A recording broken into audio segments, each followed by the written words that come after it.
You know, you hope you never need them, but they're there when you need them the most vulnerable it is. They're the men and women at Shock Trauma, a world-renowned hospital right here in Baltimore.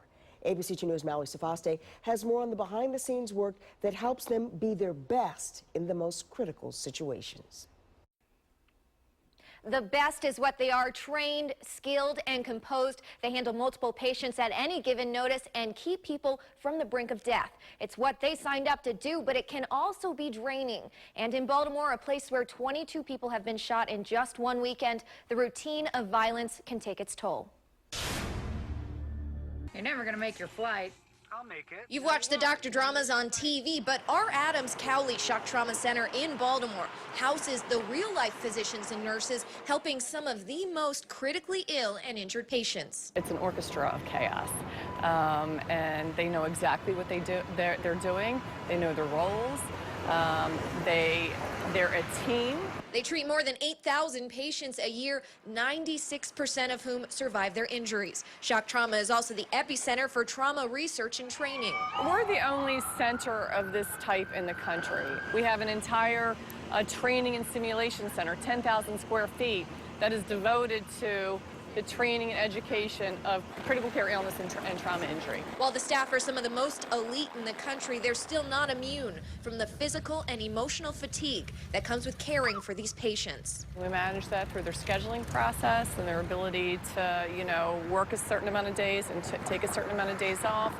We manage that through, we use some stress reduction techniques, and it's different for everybody, right? We might have pet therapy, we might have a harpist come through.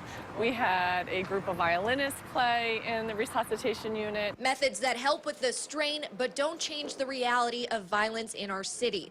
21% of patients treated this fiscal year at Shock Trauma were victims of violence. The staff provides what they can through care and treatment, but they also focus on prevention, counseling victims, providing support, and promoting conflict resolution within the community. There's a lot of evidence that if we can impact the patient at the time that they were injured in the violent crime and get them engaged in other activities, then the recidivism rate greatly reduces. One of their more effective programs has been the Trauma Survivors Network, an organization where victims of trauma are visited by people like William Thomas. I was introduced to the hospital through my own trauma. I was an innocent victim of a shooting at my high school, at Ransom High School in 2004, that resulted in my paralysis. I was 3 weeks from graduating high school, a month away from starting my lifelong dream of playing football for my alma mater like my father did in the 60s. Thomas credits Shock Trauma for saving his life, but it was his own personal network of family and friends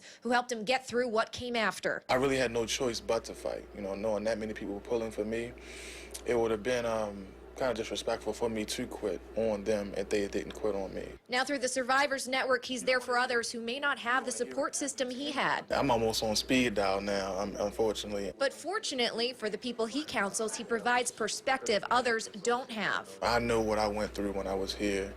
I know how easy it is to retract from life, how easy it is to fall into depression, how easy it is to allow your trauma or your current situation to get the best of you. And he, like others who have been through a life-changing event, will never forget the day of the trauma, May 7th, 2004.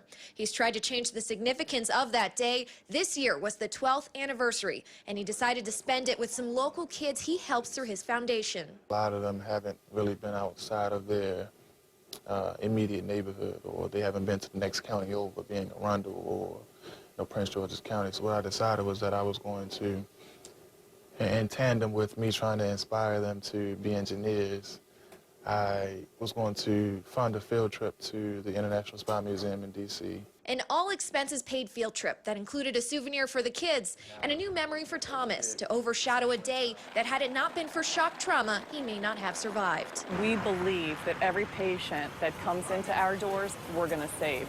We believe. Reporting for ABC 2 News, I'm Mallory Safaste.